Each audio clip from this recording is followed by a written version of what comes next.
2017년 4월 24일 오늘의 말씀은 청황생 말입니다. 계시록 6장 7절에서 8절에 넷째 인을 떼실 때 내가 넷째 생물의 음성을 들으니 가로되 오라 하기로 내가 봄에 청황생 말이 나오는데 그 탄자의 이름은 사망이니 음부가 그 뒤를 따르더라. 저희가 땅 4분의 1의 권세를 얻어 검과 흉령과 사망과 땅의 짐승으로서 죽이더라. 청황생 말의 징조는 다음과 같습니다. 오늘날 모든 사람들이 미혹을 받을 수밖에 없는 난국이 닥쳐왔습니다. 왜냐하면 북한의 붉은 말의 세력을 사람의 힘으로는 도저히 막을 수 없기 때문입니다. 그리고 남한의 검은 말의 세력 안에서 부익부와 빈익빈의 차이가 너무 많게 되었습니다. 중산층이 점점 없어지고 부자 아니면 빈자만 남게 되는 상황으로 변해가고 있습니다. 그러므로 가난한 사람들이 이렇게 되어서는 도저히 살 수가 없다는 불평이 생겨서 붉은 말에게 미혹을 받게 되는 것입니다. 왜냐하면 사람이라는 것은 공포심이 생길 때도 미혹을 받게 되고 불평이 강할 때도 미혹을 받게 되기 때문입니다. 미혹하는 마귀의 청황생 말 세력은 평화와 공평하게 해준다는 미명을 가지고 나오지만 실제는 사람을 죽이는 일을 하는 것입니다. 청황이라는 것은 푸른색과 누런색을 가르친 것인데 분별하기가 어려운 빛입니다. 푸른 빛과 누런 빛이 섞인 색입니다. 나무가 살면 나뭇잎이 보기 좋게 퍼렇지만 나무가 죽으면 잎이 누렇게 됩니다. 이것은 무슨 뜻일까요? 사는 빛과 죽는 빛이 합해졌다는 것입니다. 청황생 말은 붉은 짐승 정권을 거짓 선지자가 포장을 해서 나오는 것이 청황생 말입니다. 짐승 정권이 죽이는 빛이라면 하나님의 종은 살리는 빛인데 이것이 합해진 것이 청황색입니다. 이것은 하나님의 종이 성경책을 들고 강단에 서서 말씀을 전하는 것은 살리려는 것인데 그 강단에서 나오는 말이 사람의 사상을 죽이고 영혼을 죽이는 쑥물을 토해내며 짐승 정권과 협상하자고 하고 그 정권을 좋게 포장하는 것입니다. 예를 들면 목사들이 북한에 가서 우리 기독교를 씨를 말려 죽였던 그 짐승 정권과 손잡고 성도들이 바친 거룩한 성금을 갖다 바치고 짐승 정권을 돕는다든지 또 강단에 서서 성경 말씀 한 절 읽어놓고 미국 소를 먹으면 광우병에 걸리니 수입하면 안 된다고 하면서 폭력 집회에 참가를 독려하거나 이번 촛불 집회에서 신학생들이 단체로 나가서 예배를 보면서 거짓의 편에 서고 또 신부가 강단에 서서 우리는 지금 어둠의 시대를 살아가고 있는데 제2의 5.18 광주 사태를 일으켜 혁명을 해야 된다고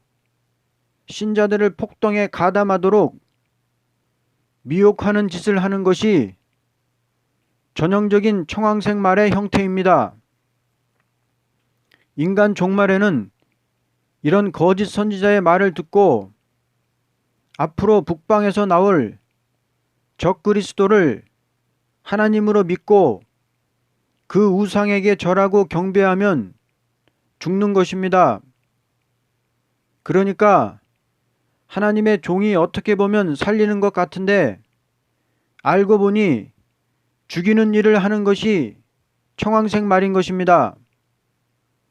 오늘날 한국의 WCC 운동을 하는 목사들, 천주교 정의구현 사제단의 신부들, 그의 종북 친북 활동하는 승려들이 여기에 해당되는 것입니다. 하나님의 종이라고 하는 사람들이 이 악한 짐승 정권을 타고서 역사를 하니 살리는 푸른빛 같기도 하고 죽이는 누런빛 같기도 한 알 수 없는 행동으로 미혹하는 것이 청황색 말입니다. 오늘날 평화를 보존하기 위하여 공산국가와 협상을 하자는 것도 분별하기가 어려운 일입니다. 앞으로 이것을 통하여 괴율적인 정책을 쓰는 자와 괴율적인 이론을 가지고 나오는 거짓 선지들이 얼마든지 활동할 수 있는 기회가 있게 되었습니다. 그러므로 하나님과 교통을 하는 자 외에는 청황색 말에게 미혹을 받게 되는 시국이 오는 것이 큰 진노의 날이 올 징조가 되는 것입니다. 우리는 이러한 징조를 볼 때 큰 진노의 날이 가까이 온 것을 깨닫고 하나님을 경외하여야 합니다. 청황색 말은 정마와 흑마의 어간에 있어서 모든 사람은 다 하나가 된다는 허울 좋은 간판에서 괴율적인 정책을 가지고 백마를 대적하는 것입니다. 이것은 전쟁으로서 준비하는 것보다도 교회를 침투하여 종말의 멸망의 길로 떨어지도록 하자는 강교한 마귀의 술책이 나오는 것입니다. 교회를 삼키는 괴율적인 정책입니다.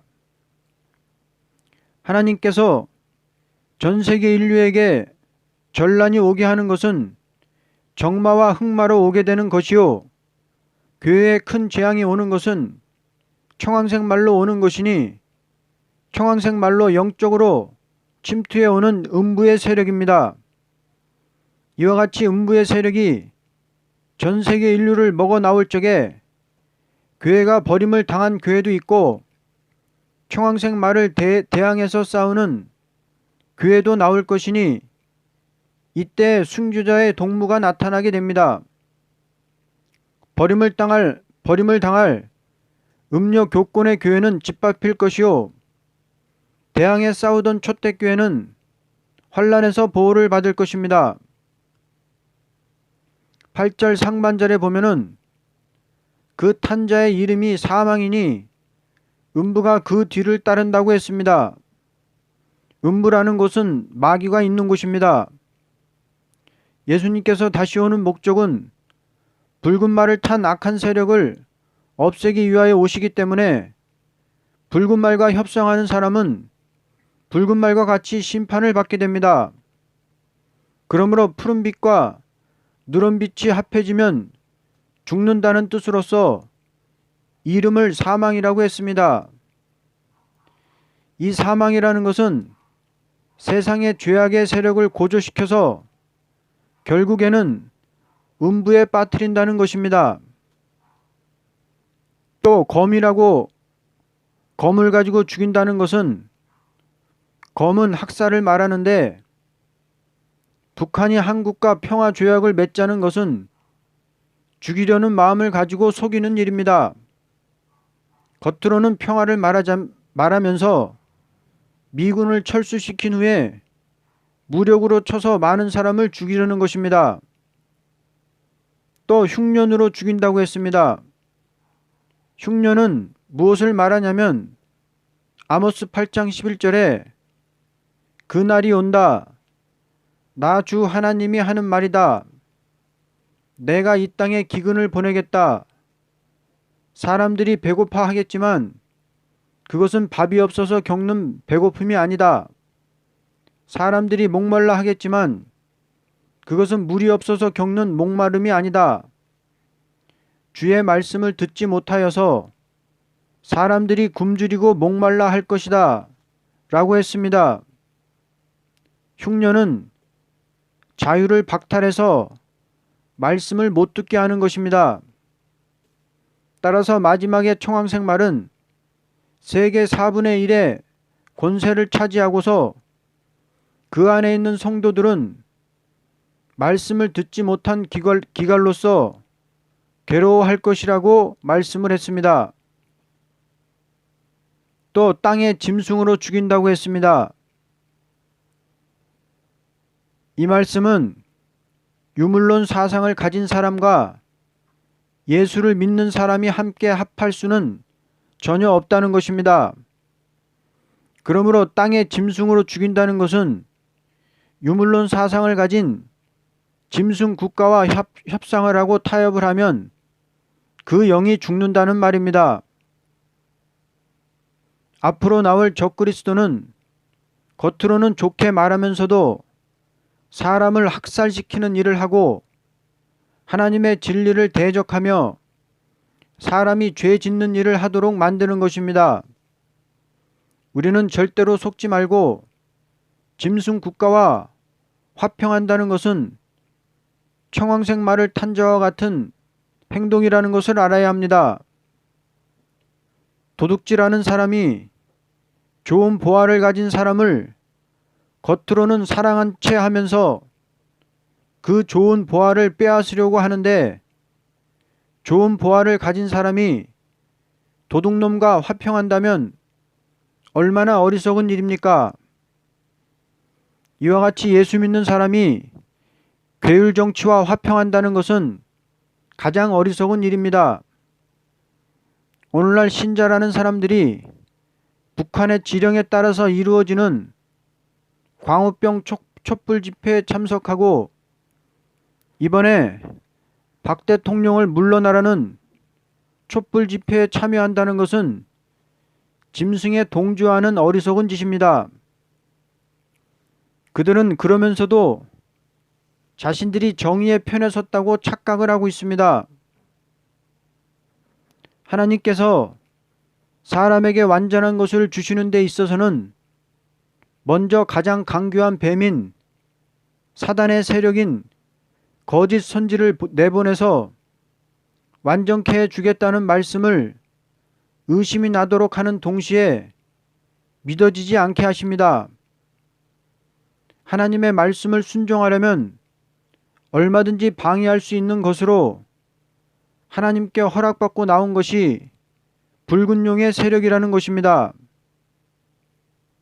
그러므로 심판기에는 붉은 용의 세력인 짐승과 거짓 선지를 들어서 누가 하나님의 말씀을 끝까지 순종하나 하지 않나 보기 위하여 꿰어보는 것이니 아무리 꿰어도 하나님의 말씀이 나를 완전케 하는 언약의 말씀인 것을 믿고 끝까지 순종하는 자라면 하나님께서 완전한 사람이 되게 하셔서 완전한 가정을 이루고 완전한 가정을 이루는 동시에 완전한 나라를 이루게 하시는 것입니다.